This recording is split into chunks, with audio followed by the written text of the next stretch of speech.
Si vous aimez le mystère, le paranormal, et que vous souhaitez en savoir plus sur les recherches en cours, eh bien restez avec nous sur Fréquence Évasion et découvrons ensemble en compagnie de scientifiques et de témoins les phénomènes que l'on dit surnaturels. Fréquence Évasion. Fréquence Évasion. Dans quelques instants, la clé du mystère sur Fréquence Évasion, nous serons en compagnie de Magali Cazotte et nous allons découvrir l'histoire d'une médium hors du commun, Madame Fraya. C'est tout de suite sur Fréquence Évasion. Abandon, maltraitance, massacre.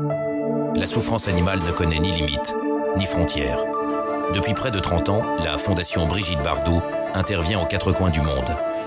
En mer, comme sur terre. Vaccination, sauvetage, création de refuges, réintroduction en milieu naturel. Nous remportons chaque jour des victoires contre la maltraitance. Continuons le combat. Fondation Brigitte Bardot.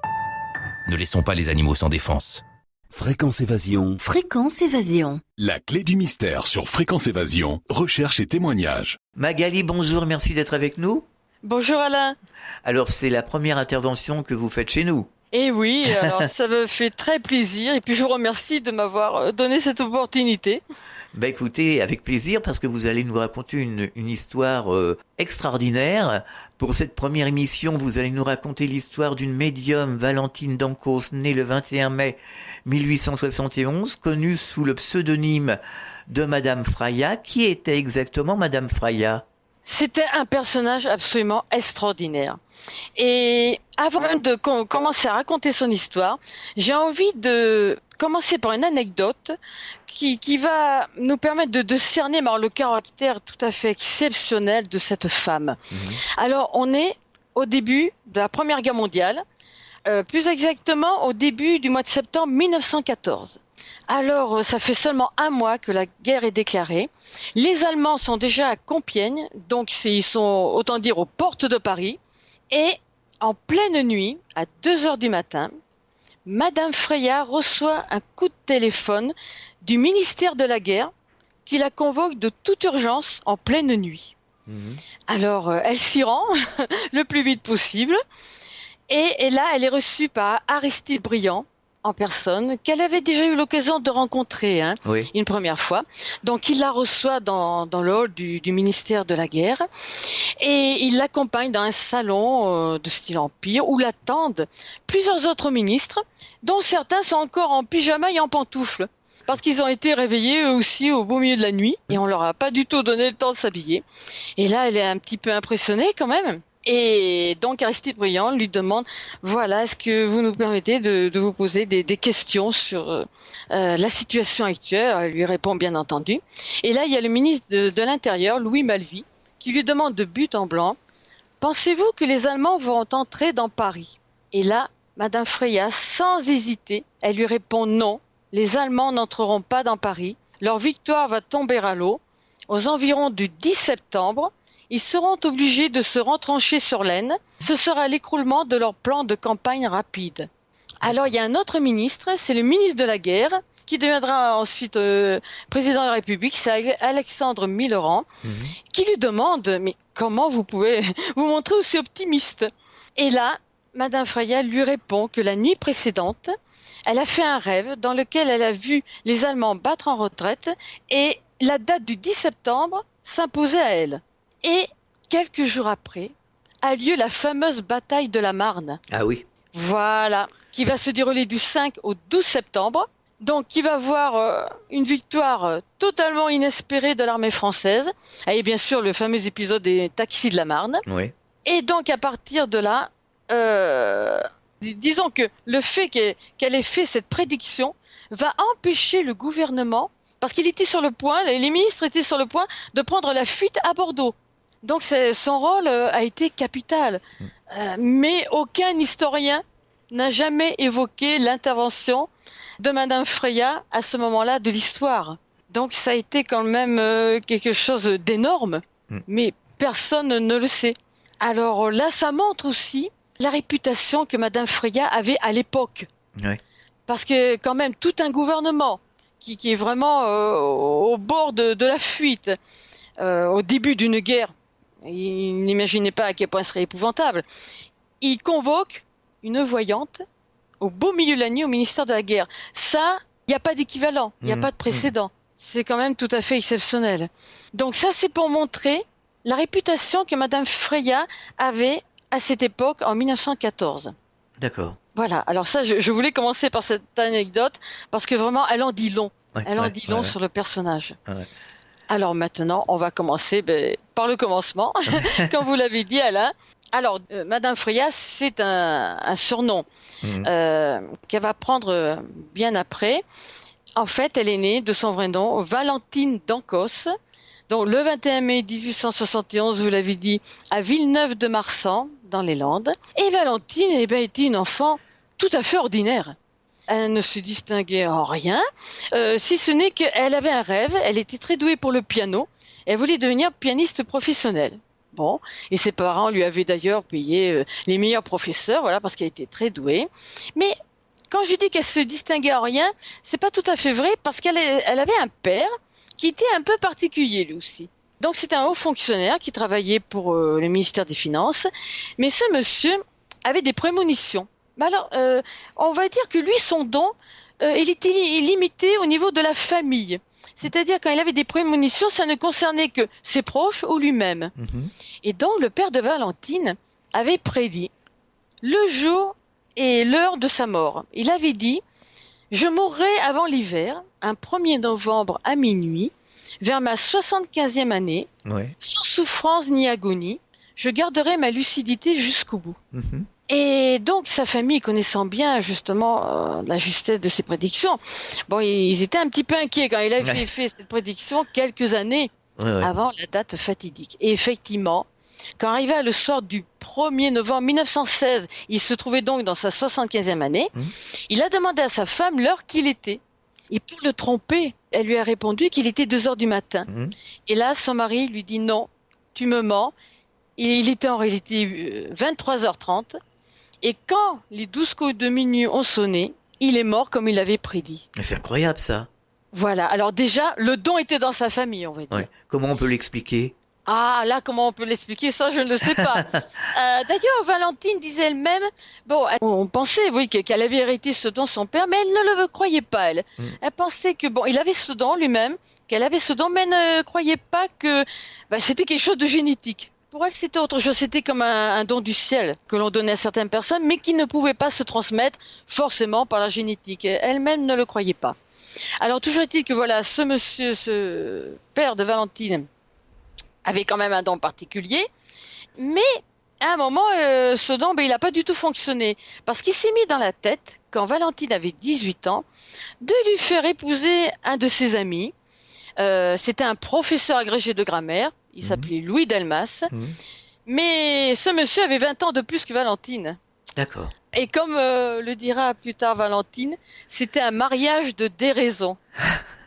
Mais il a eu des conséquences inattendues, ce mariage. Donc ça peut peut-être expliquer pourquoi le père de Valentine, là, il n'a pas eu du tout on va dire, la prémonition de ce qui allait se passer. Comme si son don avait été mis en sommeil.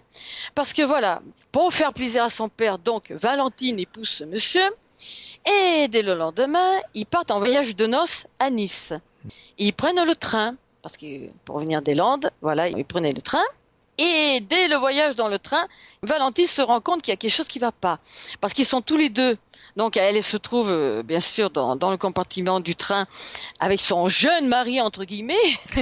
Et en face d'eux, il y a un jeune homme de l'âge de Valentine, qui regarde Valentine pendant tout le trajet, parce que Valentine était très jolie. Et Valentine, ma foi, elle y prête quasiment aucune attention, parce qu'elle a vraiment aucune mauvaise pensée, je dirais. Mais son mari, dès qu'ils arrivent donc à destination, il lui fait une scène épouvantable. Il montre, il révèle un caractère, vraiment, qui laissait présager le pire. Donc, ça commence un peu mal. Après, ils arrivent à l'hôtel, à Nice, et là, il y a la nuit de noces, on va dire, qui se passe aussi très, très mal. Tant et si bien même que Valentine est presque en état de choc. Ah oui. Et le lendemain matin, son mari la laisse seule dans la chambre. Et là, Valentine, elle est seule dans la chambre d'hôtel, et c'est là que lui arrive sa toute première vision. Alors là, je vais citer les mots même de Valentine. C'est elle qui raconte donc ce qui lui est arrivé. Elle dit « Bien éveillée, allongée sur le lit en plein jour, je vis soudain des centaines de mains qui se tendaient vers moi. Des mains d'hommes, de femmes, surtout de femmes, fines et longues, aux doigts chargés de bagues étincelantes. Il en surgissait de toutes parts. Je les voyais avec une telle netteté qu'il me semblait qu'elles allaient me toucher. Puis je me suis vue assise dans un salon assez sombre, au mur orné de miroirs, et je lisais dans les mains de mes consultants. À côté de moi, sur une commode, une petite lampe était allumée. Je me trouvais à Paris. J'étais sûre que cela se passait à Paris et que ce serait là où j'irais vivre. Alors, Valentine a cette vision qui vraiment la laisse sans voix, on va dire. Mais, ni une ni deux, elle se lève du lit, elle fait vite sa valise, elle laisse un petit mot à son mari pour lui expliquer que, elle comprend que ça n'ira pas du tout entre eux, qu'il vaut mieux arrêter là. Et avant même qu'ils reviennent, elle s'enfuit presque de l'hôtel pour courir à la gare et rentrer chez ses parents. Et quand son père lui ouvre la porte, il est nullement étonné. Il l'accueille avec ces mots. Il lui dit « Je savais que ton retour était imminent. Depuis hier soir, je n'ai cessé de te voir dans le compartiment du chemin de fer et je t'y voyais seul sans ton mari. » Donc son père avait eu la vision du retour de Valentine. Il était médium aussi, lui. Ah ben oui, mais ça ne concernait que, comme je vous l'ai dit, que sa famille. Voilà, que sa famille, ses proches. Alors que le don de Valentine est allé bien au-delà. Donc, ça aurait pu s'arrêter là, on va dire, ce mariage désastreux. Mais malheureusement, une seule nuit a suffi pour que Valentine tombe enceinte. Et oui. Et elle va donner naissance à une fille, une enfant, qui va être, on va dire, le drame de sa vie. Elle confiera d'ailleurs que cet enfant sera son karma. Et d'ailleurs, dès sa naissance, dès qu'elle a vu le regard de l'enfant qui l'a regardé avec des yeux très durs, elle savait qu'il y aurait un problème avec cet enfant. Et malheureusement, l'enfant en question, elle aura hérité des problèmes psychologiques de son père. Parce qu'il avait vraiment de gros problèmes mentaux, en fait, cet homme, dont va hériter sa fille, Marcel Delmas. Voilà, qui n'était pas dénuée de talent non plus, parce qu'elle aura écrit quand même quelques ouvrages.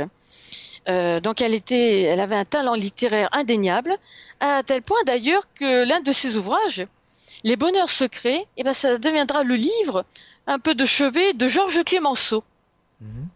Voilà, parce que après Valentine sera amenée à rencontrer beaucoup de personnalités et elle aura la surprise de découvrir que Georges Clemenceau était tombé amoureux du livre de sa fille. Donc quand même sa fille avait ce talent, mais malheureusement elle va connaître la fin sordide que Valentine avait vue, lui avait prédit, malheureusement. Bon, toujours est-il que là, j'en reviens à Valentine qui revient chez ses parents. Et malheureusement, quand elle découvre qu'elle est enceinte, c'est vraiment une catastrophe pour elle. Surtout d'un homme qu'elle n'aimait pas vraiment, et sachant comment était cet homme. Enfin, du moins, elle l'a découvert un peu tard. Donc, son mariage n'aurait duré que 5 jours. On peut pas faire plus rapide. C'est sûr. Voilà. Donc, Valentine est de retour chez elle.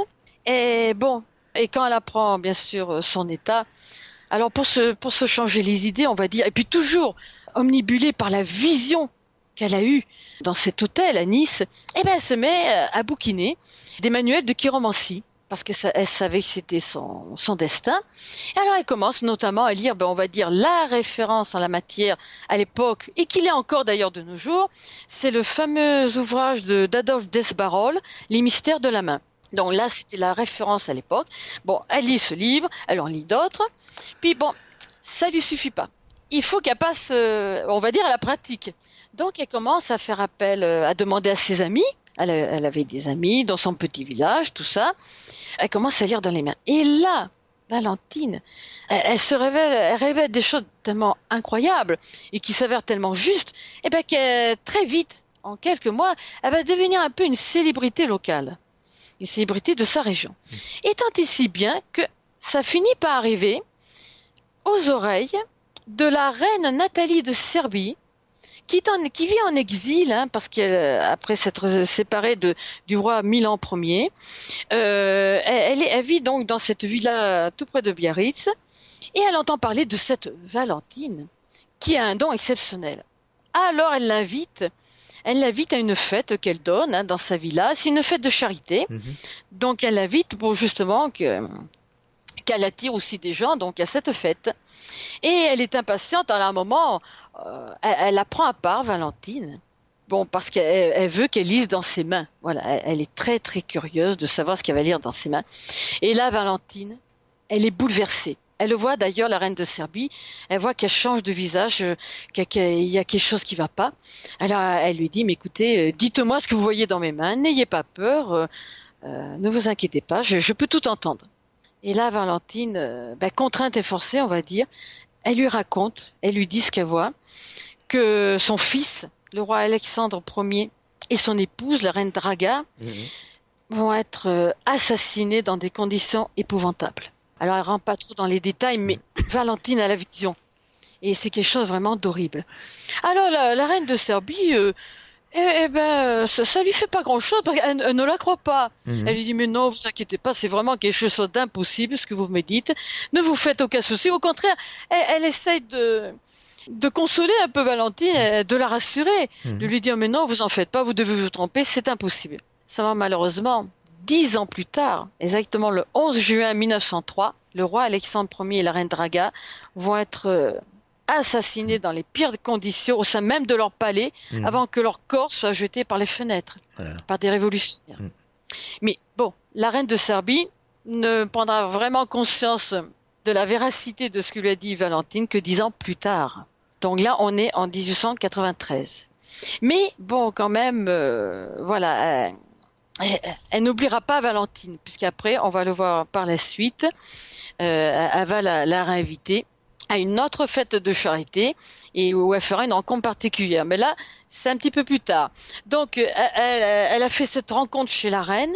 Bon, bien sûr, elle rencontre, sa renommée commence un petit peu à grossir. Mais elle se dit, mais il faut que j'aille à Paris. Parce que dans sa vision, toujours la vision qui ne la quitte pas, elle sait que son destin est à Paris. Donc, après l'épisode chez la reine de Serbie, elle va quitter les Landes, elle va confier sa fille, qui est assez jeune, elle doit avoir 2-3 ans, elle va la laisser à ses parents pour partir à Paris chez des amis de son père, qui vont l'héberger. Et ces amis-là, ils sont au courant. Ils sont au courant d'abord pour le don de son père et pour le don de Valentine. Parce qu'ils savent très bien qu'elle a hérité de ce don, ils le croient. Donc, ils l'accueillent chez eux. Et puis, ils commencent à parler d'elle, un peu à leur relation. Et c'est comme ça que une journaliste, Caroline Rémy, va entendre parler d'elle et va avoir l'idée de l'inviter. Alors, tout pareil, il y a une kermesse de bienfaisance qui se déroule au Jockey Club, où le tout Paris, a l'habitude de se réunir. Mais alors là, Valentine est paniquée un petit peu, parce que elle veut bien participer à cette kermesse, mais elle ne veut pas le faire sous son nom. Parce qu'elle se dit qu'est-ce qu'on va dire si on apprend dans les lunchs les relations de ma famille, tout ça. Elle voulait pas donner son vrai nom. Elle voulait trouver un nom d'emprunt. Alors Caroline Rémy, elle va chercher. Elle dit, écoutez, vous inquiétez pas, on va vous trouver un nom. Et puis, le hasard, entre guillemets, qui fait merveilleusement les choses, fait chercher à Caroline Rémy, dans sa bibliothèque, au hasard, elle attrape un livre, et c'est un livre de mythologie. Et elle l'ouvre, et elle tombe sur une déesse nordique, une déesse du panthéon scandinave, et une des plus grandes déesses, on va dire. Et cette déesse, ça s'appelle la déesse Freya. Freja. Il y a 2 orthographes. Freja, Freya. Et là, elle voit cette déesse. C'est une déesse qui est décrite comme extrêmement belle et ayant des pouvoirs magiques. Et elle se dit, mais ça irait très bien à cette jeune femme qui est très jolie et qui a des pouvoirs exceptionnels. Donc, elle s'est dit, elle lui propose à Valentine, que diriez-vous si je vous présentais sous le nom de Madame Freya, du nom de cette déesse. Alors Valentine accepte et dit oui, écoutez, oui, ça me convient. Donc elle va participer à cette kermesse sous ce pseudonyme Et puis alors là, elle fait une telle démonstration. Tout le monde se presse pour faire regarder ses mains. Et là, tout le monde est tellement ébloui que dès le lendemain, le tout Paris ne parle plus que d'elle. Et en quelques jours, elle va même surpasser la réputation de la fameuse Madame de Thèbes. Parce qu'à l'époque, on est à la fin du 19e siècle, la grande voyante, la grande chiromancienne de l'époque, c'était Madame de Thèbes.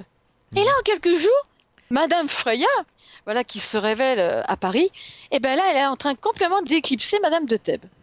Bon, alors on en est là. Et tant et si bien que alors là, la journaliste qui est donc à l'origine de la révélation, on va dire, de Valentine, elle lui dit, écoutez, là, il y a plein de gens qui me demandent où vous consulter, et vous ne pouvez pas le faire chez les amis de vos parents. C'est pas possible. Il faut vous trouver un appartement, et vraiment le plus vite possible. Alors, elle se met très vite en quête d'un appartement.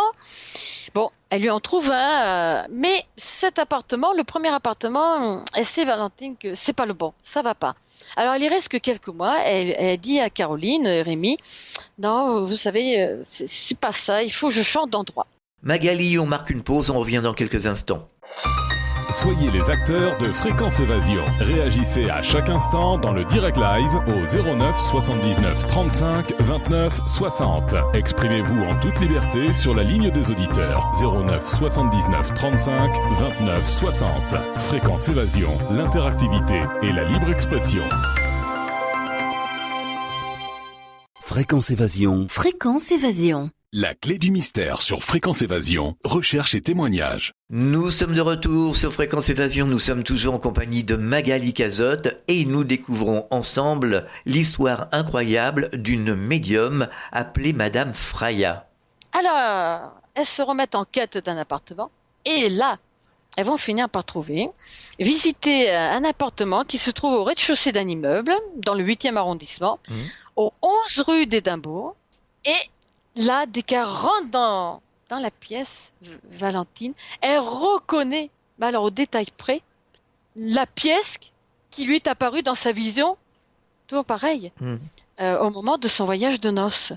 Donc elle sait que c'est là, elle sait qu'elle a trouvé, c'est en 11 rue d'Édimbourg, c'est là où elle va faire pratiquement toute sa carrière. C'est juste à la fin où elle déménagera encore. Donc voilà. Elle a trouvé l'endroit, elle a de plus en plus de clients qui arrivent, et puis alors, ils sont tellement émerveillés que le bouche-oreille faisant, voilà, sa réputation grandit. Au fil des mois, il se passe quelques années. Et puis là, donc j'en reviens à la reine de Serbie. Pourquoi ? Parce que nous sommes en août 1902. Et là, elle reçoit à nouveau une invitation de la reine de Nathalie de Serbie, qui veut la revoir, qui tient absolument à la revoir. Bon, la terrible prédiction ne s'est pas encore accomplie, puisque nous sommes encore en 1902. Mais donc c'est juste un an avant l'assassinat du fils de la reine de Serbie et de son épouse. Donc nous sommes en 1902, et elle invite à nouveau Valentine à venir, toujours pareil, pour une fête qu'il y a dans sa villa. Alors Valentine refait le voyage depuis Paris. D'abord, ça lui donne l'occasion de revenir dans la région, de revoir ses parents, sa fille. Et puis, donc, elle va accepter donc, cette invitation de la reine. Et là, il se passe à nouveau une rencontre. D'ailleurs, ça va pas arrêter toute sa vie, elle va faire des rencontres extraordinaires. Et à cette occasion, à cette nouvelle fête donnée par la reine de Serbie, elle rencontre Pierre Loti. Alors Pierre Loti, qui avait entendu parler d'elle, et qui est très curieux, parce que Pierre Loti, voilà, il voulait le voir pour le croire, il n'y croyait pas du tout. Donc il voulait tester les talents de cette Madame Freya, dont on lui rabattait un peu les oreilles. Et il fut tellement stupéfait du résultat, que dès qu'il fut de retour à Paris, Pierre Loti n'a eu qu'une idée en tête, c'est d'écrire un article qu'il a écrit pour le Figaro et qui va intituler « Une chiromancienne chez une reine en exil ». Et là, l'article, alors un article on ne peut plus élogieux pour Valentine, tellement qu'il avait été impressionné par cette rencontre. Alors, cet article, il va attirer l'attention d'un autre journaliste qui travaille, lui, pour le journal Le Gaulois. Et ce journaliste, il va aller voir Pierre Loti, parce que ça l'a intrigué quand même. Il connaissait quand même le personnage. Et il s'est dit, mais comment vous pouvez croire de telles choses? Parce que là, il ne comprenait pas. Et là, Pierre Loti va lui dire, là je cite les propos de Pierre Loti qui vont être repris par le journaliste qui est venu donc l'interviewer. Pierre Loti va lui dire, jusqu'à samedi, je pensais que la chiromancie n'était que blague, fumisterie, charlatanisme. C'est ce jour-là que Madame Freya, qui tenait, comme vous le savez, le pavillon de la bonne aventure à la fête de Sachino, a lu dans ma main. C'était la première fois que je me prêtais à une étude de ce genre, et avec un scepticisme absolu, je vous l'assure, bien que mon amie, Madame Juliette Adam, m'eût dit de ma chiromancienne énormément de bien. Or, Madame Freya m'a raconté des choses extraordinaires, renversantes, avec un luxe de précision et de détails qui m'a fortement impressionnée et troublée. Malheureusement, ces choses font partie de ma vie intime, et il m'est vraiment impossible d'en parler. Il y en a toutefois une que je ne vois pas d'inconvénient à vous révéler. Sachez donc que pendant mon voyage en Perse, je fus attaqué par des brigands qui me laissèrent presque pour mort. Je n'ai jamais parlé en France de cette aventure que Madame Freya ne pouvait pas connaître. Elle m'en a fait pourtant le récit très exact, avec les circonstances de temps et de lieu. Cela ne tient-il pas du prodige ? Oui. Voilà les propres paroles de Pierre Loti. Et alors, à partir de là, Pierre Loti a noué une amitié avec Madame Freya, mais alors vraiment très forte. Et pour lui prouver, on va dire, vraiment toute l'amitié qu'il lui portait, il va lui faire un cadeau assez exceptionnel. C'est un collier qu'il va lui offrir. Un collier fait de 40 grains d'ambre et de petites turquoises qu'il avait ramené d'un temple de Bénarès. Ce collier, c'était le collier de la déesse des faveurs. Et en Inde, on disait que ce collier avait un pouvoir extraordinaire. Parce que, bon, la tradition voulait qu'il ait été fabriqué plusieurs siècles avant Jésus-Christ, que des moines, pendant des années, l'avaient chargé d'ombres de bénéfiques, pour lui donner un pouvoir vraiment faramineux et pour en faire après cadeau à cette déesse des faveurs dans ce temple de Bénarès, où Pierre Loti, on va dire, l'aurait emprunté, pour ne pas employer un autre mot. Oui. Parce que voilà, Pierre Loti avait un peu la manie de ramener de chacun de ses voyages un peu un gris-gris, un talisman. Il aimait ça, enfin un souvenir. Et là, c'était vraiment la pièce à laquelle il tenait le plus, mais il a été poussé quelque part à faire ce cadeau à Madame Freya. Mais ce qu'il y a de fou, c'est que, comme je vous l'ai dit, la déesse Freya, donc voilà, c'est ce qui a donné le surnom à Valentine, hein, c'est le nom qu'avait trouvé Caroline Rémy. Mais dans la mythologie nordique, on raconte d'ailleurs que la déesse Freya était connue pour posséder un collier d'ambre au pouvoir magique. Et c'est en souvenir de cette tradition que l'on allumait les feux au solstice d'été dans les pays nordiques pour rappeler chaque feu était censé symboliser une des pierres d'ambre du collier de la déesse Freya. Ça, c'est étonnant. Ouais. Et ce collier, Madame Freya l'a gardé toute sa vie, il était toujours à côté d'elle, et elle disait elle-même qu'il avait un pouvoir extraordinaire.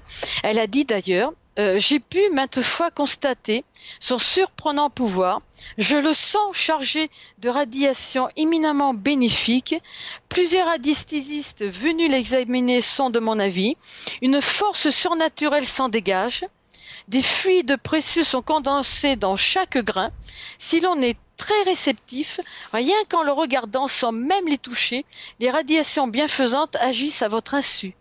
Et elle disait que si l'on venait faire un souhait, il était toujours réalisé dans l'année, ce souhait, en touchant le collier. Et pour donner un exemple, alors beaucoup de personnes venaient voir Madame Freya et lui demandaient l'autorisation de toucher le collier.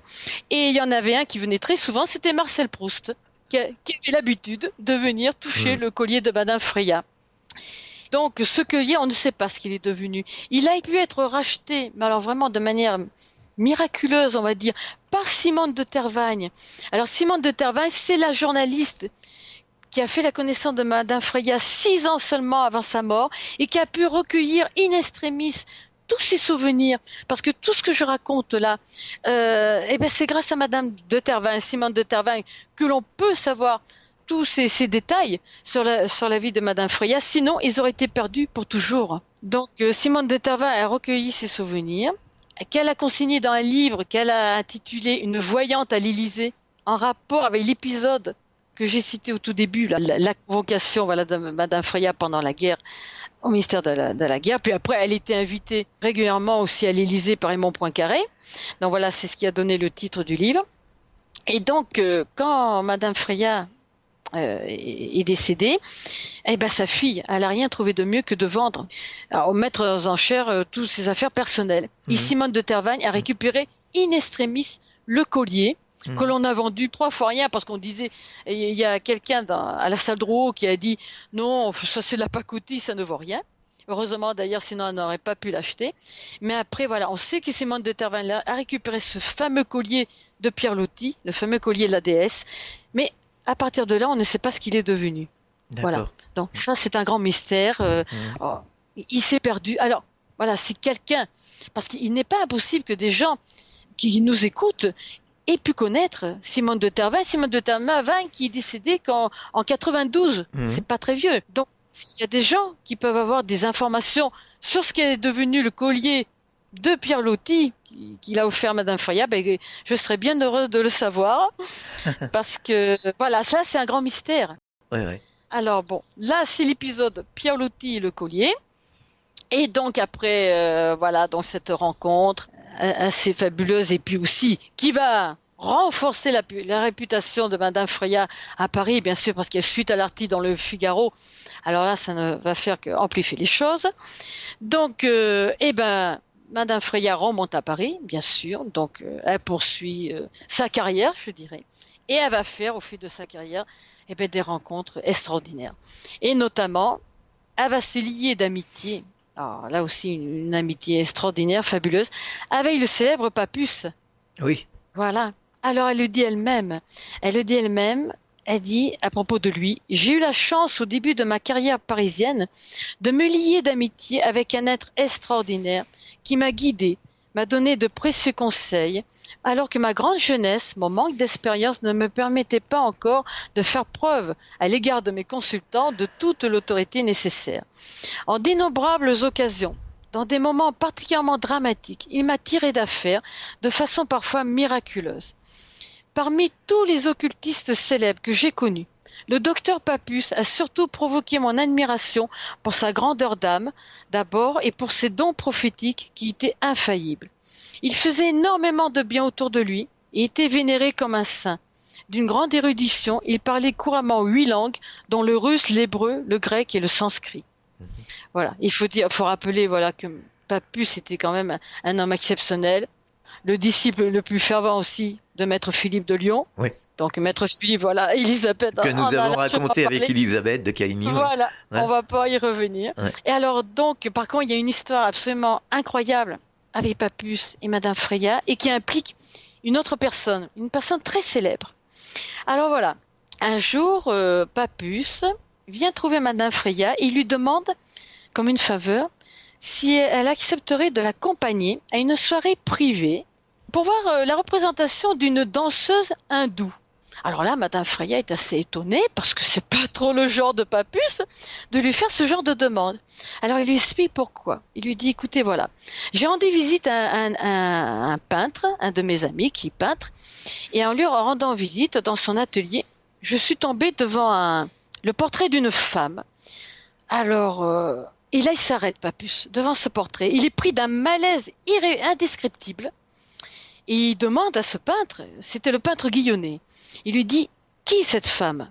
Alors le peintre Guillonnet, il lui dit, écoutez, je peux pas vous dire exactement, c'est quelqu'un qui me l'a amené pour faire son portrait, mais si vous voulez, je pourrais me renseigner pour savoir exactement qui est cette femme, pour vous en dire plus. Et là, Papus, il regarde toujours le portrait, il dit à son ami peintre, cette femme est un monstre, une sorte de démon. Elle provoquera des catastrophes, des deuils, des suicides, pire encore, elle fera parler beaucoup d'elle, vous verrez. Et il se trouve que, renseignement pris par son ami peintre, cette femme n'était autre que la fameuse Mata Hari. Ah oui. Alors, il n'a que son nom, Mata Hari. Ouais. Bon, il demande à son ami peintre, est-ce que vous pourriez me faire entrer, m'avoir une invitation pour que je puisse assister à l'une de ses représentations dans ces soirées très privées. Hein, parce que vous savez que Mata Hari, ses spectacles, ils finissaient en nu intégral. Alors à l'époque, c'était quand même assez osé, on va dire. Donc, Madame Freya accepte de suivre Papus parce qu'il lui demande, comme une faveur, il veut savoir si elle éprouve à l'encontre de cette femme la même sensation.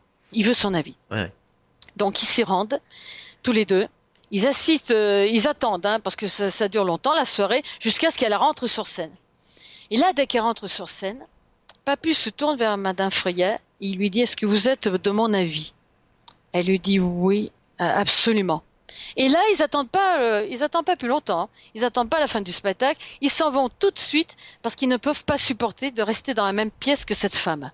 Tellement qu'ils sont assaillis par un sentiment épouvantable. Mais ça s'arrête pas là, l'histoire.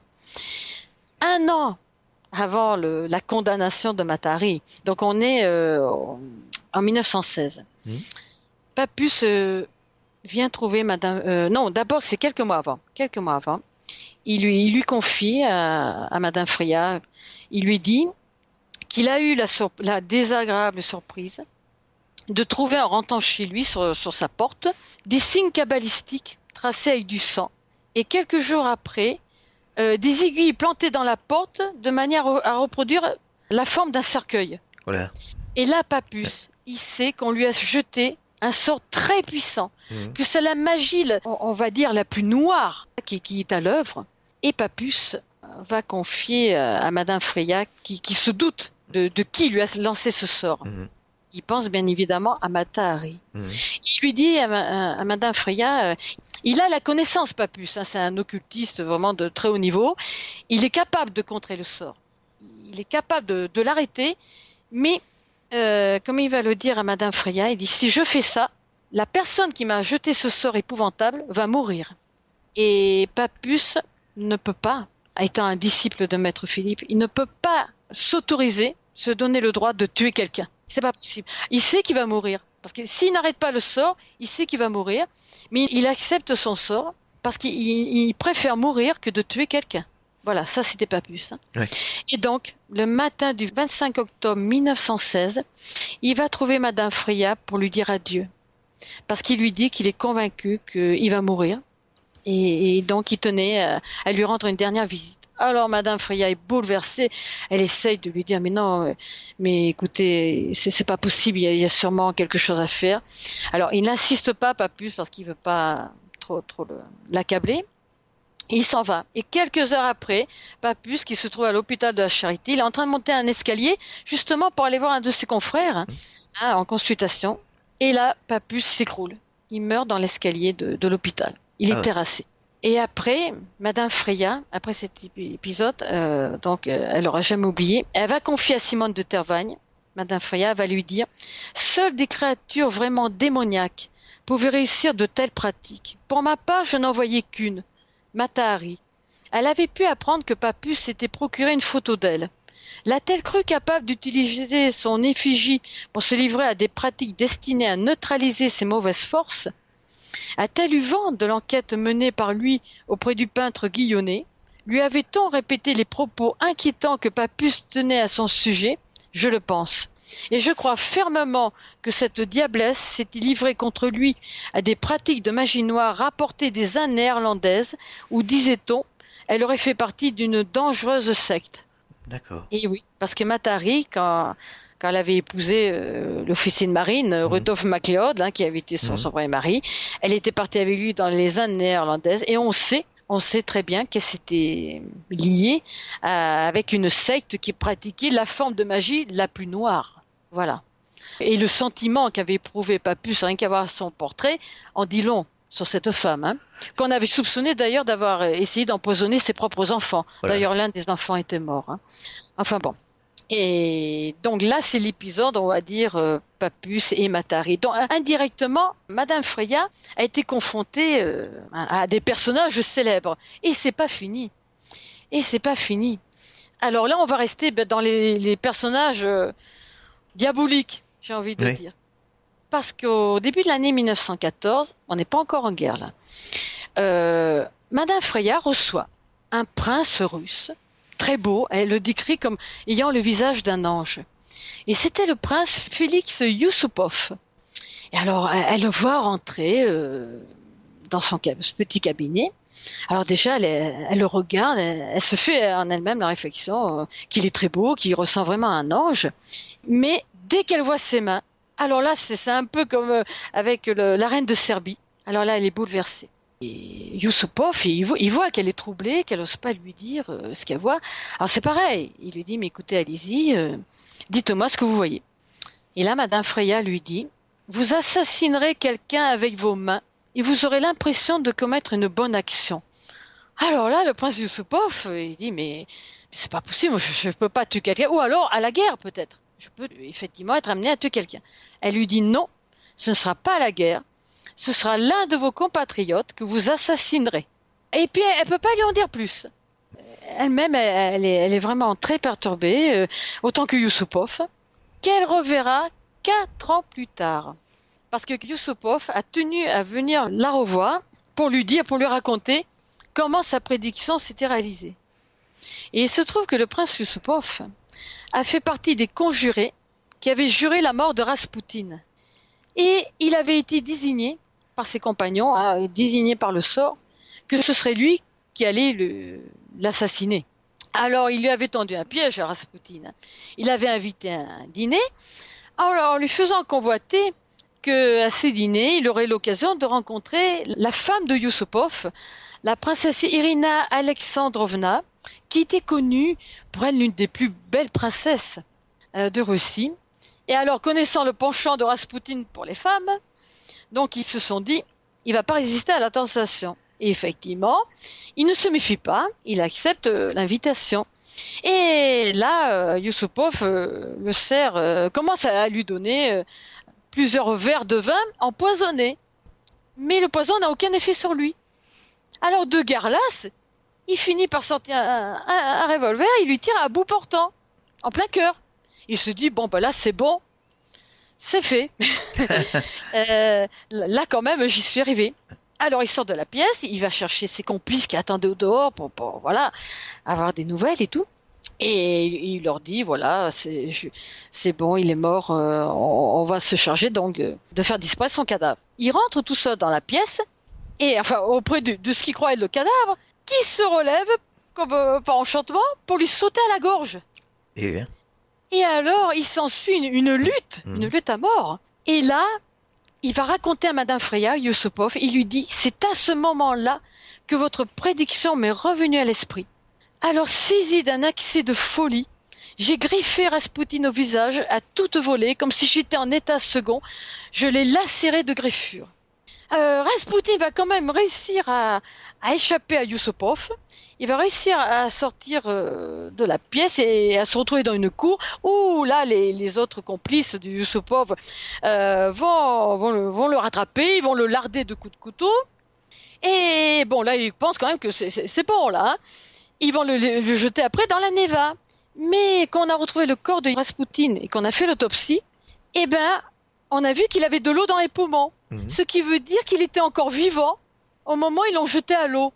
Après le poison, après le coup de revolver, après les coups de couteau, il lui a fallu tout ça. Et finalement, il serait mort noyé dans la Neva. D'accord. Et ça s'est passé dans la nuit du 16 au 17 septembre 1916. Magali, on marque une pause, on revient dans quelques instants. Chaque jour, sur Fréquence Évasion Radio, recherche, ovni, paranormal, faits de société, protection de l'environnement et les rendez-vous avec vos stars préférées dans Paroles de Stars. Fréquence Évasion, c'est également la voix des sudistes en Principauté de Monaco et dans le Grand Sud. Fréquence Évasion Radio, dites-nous tout. Dites-nous tout. Dites-nous tout.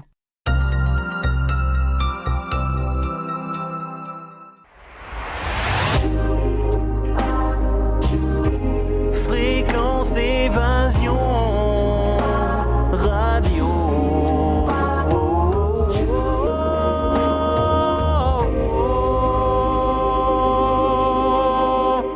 La clé du mystère sur Fréquence Évasion, recherche et témoignages. Nous sommes de retour sur Fréquence Évasion, nous sommes toujours en compagnie de Magali Cazotte et nous découvrons ensemble l'histoire incroyable d'une médium appelée Madame Freya. Et alors, 6 ans après la mort de Madame Freya, Simone de Tervagne cherchait à retrouver la trace du prince Yusupov. Et comme par miracle, il y a eu un concours de circonstances extraordinaire, encore une fois, qui a permis à Simone de Tervagne de retrouver Yusupov, qui vivait à Paris. Et donc, il a reçu très gentiment, et un peu de but en blanc, Simone de Tervagne lui demande de lui confirmer le témoignage que lui avait rapporté Madame Freya. Il lui a confirmé en tout point. Mais il ne s'est pas contenté de ça, Yusupov. Il a voulu montrer à Simone de Tervagne quelque chose qui lui était très personnel. Alors là, c'est Simone de Tervagne qui témoigne. Elle raconte, il m'entraîna dans une pièce étroite, sorte de salle à manger, où une longue table avec des sièges de chaque côté prenait toute la place. Au mur se trouvaient une vingtaine de dessins soigneusement encadrés. Tous représentaient d'effroyables têtes, plus sataniques les unes que les autres.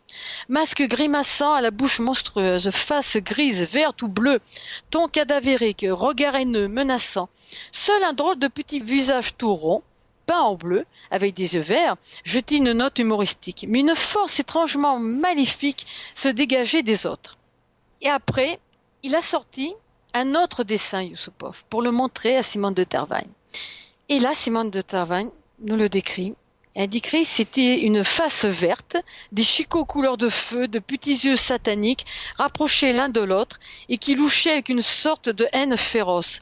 Un nez ressemblant à un phallus, une barbe faite de flammes. Sur la figure, de profondes zébrures rouges, pareilles aux griffures dont il avait marqué le visage de Raspoutine, en pensant à la prédiction de Madame Freya. Je compris, alors, cette étonnante composition d'où il se dégageait une intense force démoniaque était plus ou moins transposée le portrait du moine maudit. Voilà, parce que son souvenir n'avait cessé de hanter le prince Yusupov. Et ça l'avait amené à faire ces dessins passablement effrayants. Donc voilà, Simone de Tervagne a pu confirmer grâce à sa rencontre avec le prince Yusupov, le témoignage de Madame Freya. Donc indirectement, Madame Freya a été impliquée dans des affaires vraiment qui sont devenues notoires. Quoi. Voilà, fameuses, célèbres. Malgré elle d'ailleurs. Hein, bon. Et puis, alors il faut que je revienne aussi quand même à la Première Guerre mondiale. Parce que là, bon, j'ai raconté l'épisode du début. Mais Madame Freya a été l'une des rares personnes à savoir longtemps à l'avance que la guerre allait arriver, allait se déclencher, une guerre épouvantable. Alors d'abord, il y a eu une rencontre. Alors c'est pareil, il y a encore une rencontre exceptionnelle. Elle se trouvait à Vichy, où sa fille, Marcelle, faisait une cure. Et elle avait l'habitude, le soir, d'aller se promener dans la ville. Et un soir, elle voit sur le trottoir en face d'elle un homme qu'elle reconnaît et qui la reconnaît. C'était Jean Jaurès. Et Jean Jaurès, dès qu'il la voit, il traverse la rue et il lui dit tout de suite qu'il se passionne pour la chiromancie. Et tout de suite, il lui demande de regarder dans ses mains. En lui disant, je ne veux pas savoir quand je mourrai, mais comment je mourrai. Alors, elle est assez étonnée quand même, parce qu'il lui demande ça d'emblée. Alors, comme le soir tombait, elle l'entraîne sous un réverbère, à la lumière du réverbère. Et là encore, Madame Freya, elle est bouleversée. Elle n'ose pas lui dire. Alors, il l'incite, il lui dit, mais allez-y, n'ayez pas peur, je peux tout entendre. Et là, elle lui annonce qu'il va mourir assassiné, d'une mort très violente. Et il l'interrompt, il la laisse pas aller plus loin, il lui dit, écoutez, et moi je vais achever votre prédiction. Ce sera à la veille d'une déclaration de guerre. Et 4 ans plus tard, le 31 juillet 1914, soit la veille de la déclaration de guerre, Jean Jaurès est assassiné par Raoul Villain, le bien nommé, on va dire. Oui. Voilà. Et il faut savoir aussi, parce que ça peut-être que les gens ne le savent pas trop, en 1919, donc cet homme, ce Villain, va être jugé, il va être acquitté de son crime, et c'est la veuve de Jean Jaurès qui va être condamnée à payer les frais du procès. C'est quand même fort, ça. Oui, tout à fait. Bon. Et alors voilà, déjà, elle savait quand Madame Freya a appris l'assassinat de Jean Jaurès, elle savait que la guerre allait être déclarée le lendemain, puisqu'il lui avait annoncé. Mais il y avait aussi un autre élément qui lui avait annoncé la guerre. Alors, 2 autres éléments. D'abord, dès la fin de l'année 1913, tous les jeunes gens tous les jeunes hommes qui venaient la consulter, elle voyait dans leurs mains des morts violentes. Ah oui. Quasiment tous les jours. D'ailleurs, elle disait toujours à sa fille, encore un, encore un. Elle voyait qu'ils allaient mourir, mais d'une mort très très violente. Il n'y avait pas d'explication en dehors de la guerre. Et il y avait aussi, elle a vécu aussi autre chose qui lui annonçait la guerre. Ça, là, on était au printemps 1914, juste quelques mois avant. Elle reçoit un jour une femme entièrement vêtue de noir, qui rentre dans son petit cabinet de consultation. Elle ne lui dit rien. Elle est vêtue de noir, elle ne porte aucun bijou, rien, aucun signe distinctif.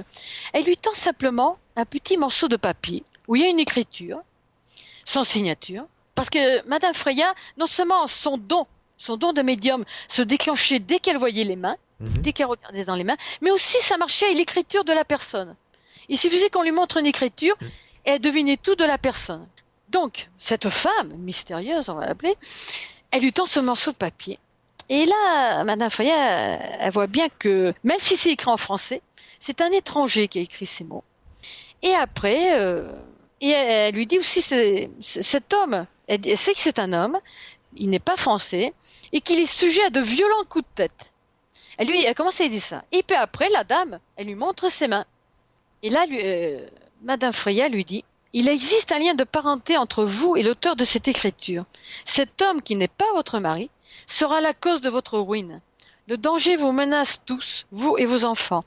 Vous devrez un jour quitter votre pays. Le mot exil vous environne. Alors là, la femme, quand elle entend ça, elle est prise vraiment de... elle est offusquée, quoi. Elle n'en croit pas ses oreilles.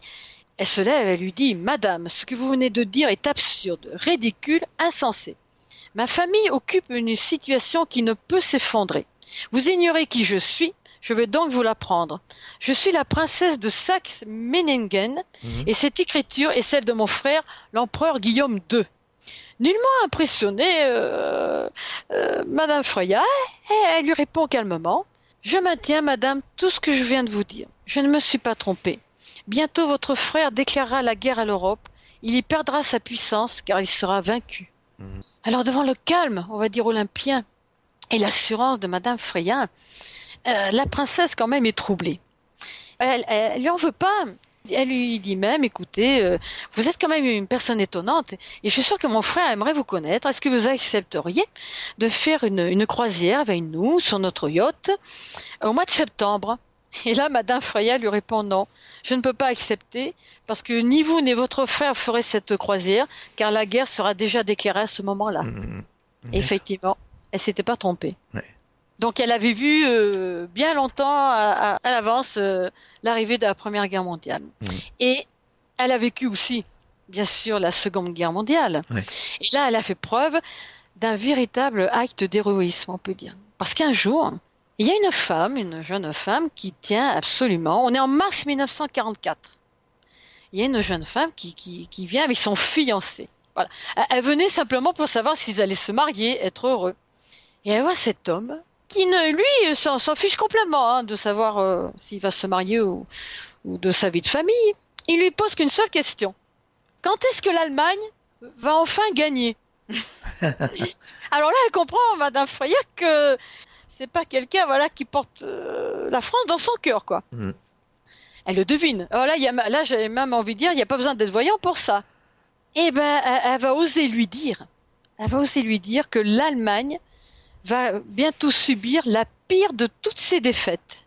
Alors là, l'homme, il rentre dans une colère épouvantable. D'ailleurs, Madame Freya le décrit ainsi à Simone de Tervagne. Jamais je n'ai vu un homme se mettre dans une telle colère. Une colère blanche, la plus terrible. Son visage était devenu livide. Il s'est dressé au comble de l'indignation. Il a levé la main, j'ai cru qu'il allait me frapper. Sa maîtresse, réellement angoissée par la tournure que prenait la consultation, réussit à l'entraîner rapidement au dehors, non sans me jeter un regard absolument affolé.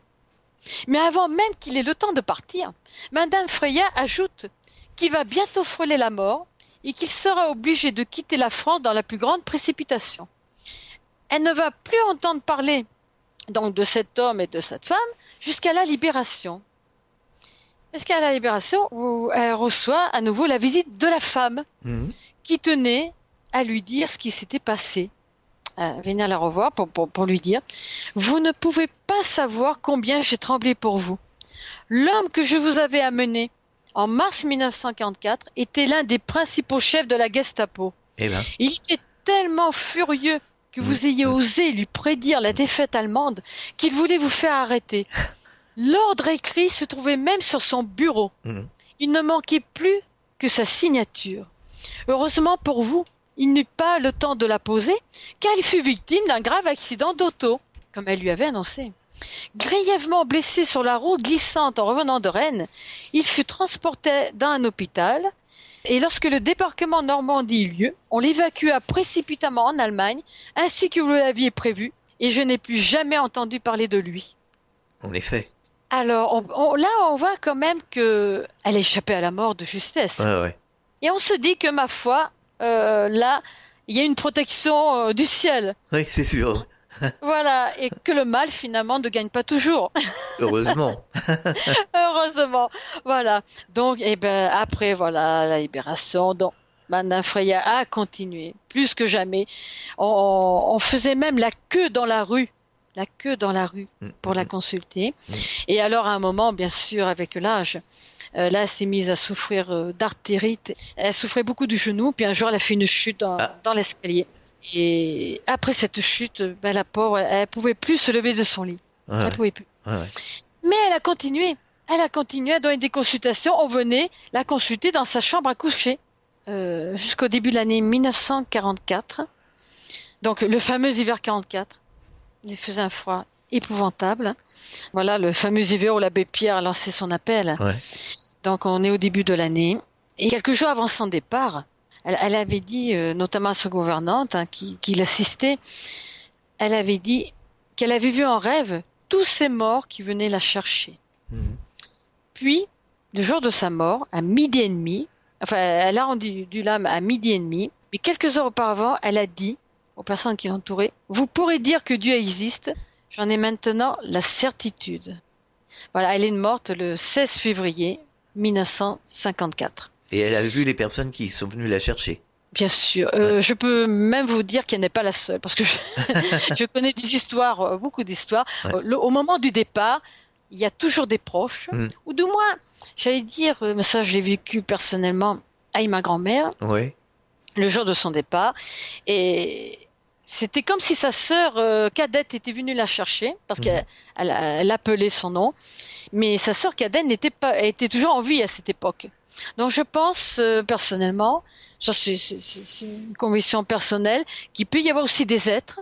Est-ce que c'est des êtres, des protecteurs, des anges gardiens, que sais-je, qui revêtent la forme d'êtres aimés, qui voilà pour venir chercher les personnes qui ont besoin de voir tel ou tel proche. Parce que là j'ai eu la preuve, on peut dire la preuve à la mort de ma grand-mère, que c'était pas sa sœur qui était venue la chercher puisqu'elle était en vie, mais et voilà, elle avait prononcé son nom, donc c'est elle qu'elle a vu. Du moins, l'être qu'elle a vu avait pris la forme de sa sœur. Mais visiblement, d'après ce que je sais, pour avoir interviewé énormément de monde, visiblement, les proches viennent, et ça peut être le père, la mère. Tout à fait. Mais quand les proches en question ne sont pas encore morts... voilà. Voilà. Ah oui. Elisabeth Kubler-Ross a fait de nombreuses études. C'était impressionnant, ce qu'elle a recueilli comme témoignage. D'ailleurs, j'ai envie de dire, personne ne peut mourir seul. C'est impossible. Bien sûr. Alors que l'on soit entouré ou que l'on soit seul dans n'importe quel endroit, on ne meurt jamais seul. Non. Ça, c'est une certitude. Alors, donc, je reviens quand même à Madame Freya jusqu'au bout quand même. Oui. Quand on a annoncé sa mort dans les journaux, alors il y a eu beaucoup d'articles et aucun ne s'est moqué, on va dire, de sa profession un peu hors du commun. On lui a rendu vraiment des hommages très sérieux, on va dire, très très émouvants. Par contre, elle a été, il y a eu le service religieux qui a eu lieu dans l'église de Notre-Dame de Grâce à Passy, et après elle fut enterrée au cimetière de Bagneux.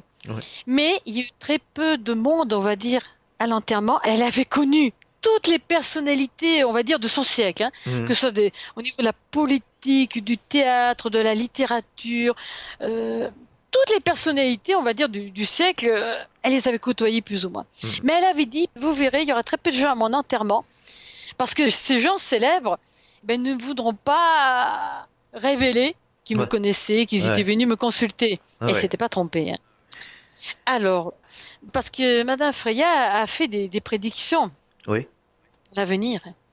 Alors notamment, bon, on va dire, elle a fait des prédictions qui correspondent bien à notre époque actuelle. Oui. Notamment, elle a dit, dans les années à venir, si l'élite mondiale ne s'élève pas contre ces véritables attentats, toutes sortes de cancers, de leucémies, n'ayant d'autre origine que la pollution atmosphérique, sans parler de certaines eaux dites potables, chargées de radioactivité, atteindront les humains de tous âges et de toutes conditions. La prolifération des véhicules, à son époque, on n'y était pas encore. La prolifération des véhicules obligera les dirigeants à prendre des mesures draconiennes, une sorte de limitation des véhicules, afin d'éviter l'asphyxie, je vais y arriver, quasi totale des grandes villes. La surpopulation du globe posera de graves problèmes aux chefs d'État. En fin de compte, à cause d'elle, le monde courra à sa perte. Car en dépit des maladies nouvelles que je pressens, le taux de mortalité sera moins élevé que celui des naissances, ce qui compromettra l'équilibre du monde. Elle a parlé aussi de la France. En ce qui concerne la France, je vois de graves désordres au sein du gouvernement. La corruption fera alors de tels ravages dans les milieux gouvernementaux que les honnêtes gens, ceux qui vivent en respectant les lois, auront bien du mal à s'en tirer. Pourtant, les Français continueront à former un peuple étonnant. Ils espèrent toujours que cela s'arrangera. Et ils ont raison d'espérer. Même au milieu de troubles sociaux géologiques, Paris demeurera protégé. La France sera toujours sauvée par ceux qui sont morts pour elle, car ils luttent dans l'invisible. D'accord. Elle a annoncé aussi, au point de vue scientifique, des savants français qui travaillent dans l'ombre feront des découvertes sensationnelles. Ils découvriront, entre autres, le secret de la vie et de la mort. Un savant étranger trouvera un procédé pour opérer une possibilité de jonction avec une autre planète et dans les années à venir, nous aurons la preuve que l'apparition dans le ciel des soucoupes volantes est bien le signal d'une autre planète. Voilà, elle parlait de beaucoup de choses. On était dans le début des années 50. Hein. Oui, c'est ce qui se passe en ce moment finalement. Écoutez, oui, on est en train de le vivre. Hein. Je n'insisterai pas sur les hommes politiques, mais bon, voilà. Et sinon, alors pour revenir quand même à la chiromancie, à ce qu'elle voyait dans les mains, elle a dit de tous les procédés divinatoires, c'est la main qui est le plus près de la vérité, qu'on ne peut pas la changer. Et elle a dit aussi la fatalité dépose dans nos mains à la naissance le secret de ces énigmatiques desseins. Et fidèle à leur rôle d'intercesseur prémonitoire, elle nous révèle infailliblement par des physionomies expressives et changeantes les phases successives de notre destinée. Alors moi, j'ai pu personnellement le constater, parce que toute cette histoire quand j'ai découvert la vie de Madame Freya, moi je la connaissais pas, c'est une amie de Paris qui m'a fait découvrir cette femme extraordinaire dont je n'avais jamais entendu parler. Elle avait lu, on estime qu'elle a lu dans 600 000 mains. Voilà. Alors moi, toute cette histoire m'a tellement interpellée que ça m'a amené après à approfondir le sujet parce que je pouvais pas en rester là. Et après, voilà, j'ai fait des découvertes tellement incroyables que ça m'a amené, voilà, vous le savez très bien, Alain. Tout à fait. À franchir le pas, à devenir moi-même une chiromancienne professionnelle. Et j'ai pu constater vraiment la véracité de cette science qui est vraiment infaillible. Mais c'est vrai que Madame Freya, elle ajoutait à cette science un don hors du commun. C'est sûr. Voilà, qui se déclenchait simplement par la vision des mains ou par la vision d'une écriture qu'on pouvait lui confier. C'est une histoire magnifique, hein. En tout cas, vraiment très très intéressante. Et puis surtout, voilà, moi, ce qui me fait plaisir, c'est de remettre en lumière cette histoire, parce que bon, c'est vrai que Simone de Tervagne a sauvé de l'oubli tous les souvenirs qu'elle a pu lui confier. Parce qu'elle aurait voulu écrire ses mémoires, Madame Freya, mais elle n'avait jamais le temps. Parce qu'elle a donné des consultations jusqu'à peut-être un mois avant sa mort. Oui, en effet, oui. Quelques jours avant sa mort. Et elle disait encore, il y a tant de gens à aider, il y a tant à faire. Alors c'est vrai que c'est infini. Et donc, elle n'avait pas pu jamais trouver le temps d'écrire ses mémoires. Donc Simone de Tervagne, la providence, on va dire, a permis à ces deux femmes de se rencontrer pour que Simone de Tervagne, in extremis, sauve toute cette fabuleuse histoire, mais qui est malgré tout retombée dans l'oubli, parce que qui connaît les livres de Simone de Tervagne? Alors on peut encore se procurer, pour ceux qui seraient intéressés, une voyante à l'Élysée. Oui. Bon, c'est en livre d'occasion, Oui. On peut le trouver sur certains sites internet, chez des bouquinistes, voilà. Et puis voilà, le fait d'en reparler, moi ça me fait plaisir de ressusciter un peu la mémoire de cette femme extraordinaire, qui est aussi à l'origine, de ma nouvelle vocation, on va dire. Elle a bouleversé ma vie. Oui. Hein, là, vraiment, parce que j'ai écrit beaucoup d'articles sur d'autres histoires, sur d'autres personnages. Mais là, ça m'a... Et puis en plus, je vous avoue, Alain, je vous fais une confidence. La première fois que j'ai découvert l'histoire de Madame Freya, il y a quelque chose qui m'a frappé. Quelque chose qui m'a incité encore plus à franchir le pas, c'est qu'elle était née en 1871. Oui. Je suis née en 1971. Ah bah. Elle est morte un mardi 16 février. Je suis née un mardi 16 février. La synchronicité. Il y a beaucoup plus aussi. Mais je vais m'arrêter là. D'accord. Toujours dit que ça m'a tellement interpellée. Je me suis, sentie connectée à cette femme. Ouais, je comprends. Et poussée, on va dire, c'est peut-être aller un peu loin parce que je n'ai pas son don. Mais j'ai réussi quand même à atteindre un certain niveau, on va dire, qui me permet un peu de reprendre le flambeau, si vous voulez. Parce qu'elle disait, mais il y a encore tant à faire, tant à aider. Et je me suis rendu compte, effectivement, que moi, à la base, je suis écrivain. J'ai écrit plusieurs livres, des articles, tout ce que vous voulez. J'étais chercheuse. Mais je me suis rendu compte que, à travers la chiromancie, on pouvait véritablement aider les gens. Mais c'est précis, oui. Leur éviter de faire des mauvais choix, leur éviter des dangers aussi. Voilà, et il y a tellement d'applications que... Voilà. Magali, on en parlera une autre fois. Ou une autre fois, oui, je crois. Là, j'étais un peu bavarde. Oui. Pour les personnes qui voudraient me contacter. Oui. Alors, soit, pour entrer en contact avec moi, pour une consultation, ou pour me donner peut-être des informations, comme je l'ai dit tout à l'heure, sur le collier de Perlotti. Alors, on peut m'écrire à mon adresse professionnelle. D'accord. kiro12@laposte.net. Voilà, Kiro, c'est en minuscule. Oui. Ou alors, même pour les personnes, parce que ça peut être des personnes âgées qui ont connu Simone de Tervagne, mais qui n'ont peut-être pas Internet. Alors, pour les personnes qui n'ont pas Internet, elles peuvent aussi me joindre directement au numéro de mon portable 06 42 70 57 22. Voilà, s'il y a des gens qui veulent me contacter, qui ont des informations à me transmettre ou quoi que ce soit. Magali, à très bientôt. J'ai été un peu bavardée là, excusez-moi. Un petit peu. À très bientôt, Magali. À très bientôt, Alain. Fréquence Évasion.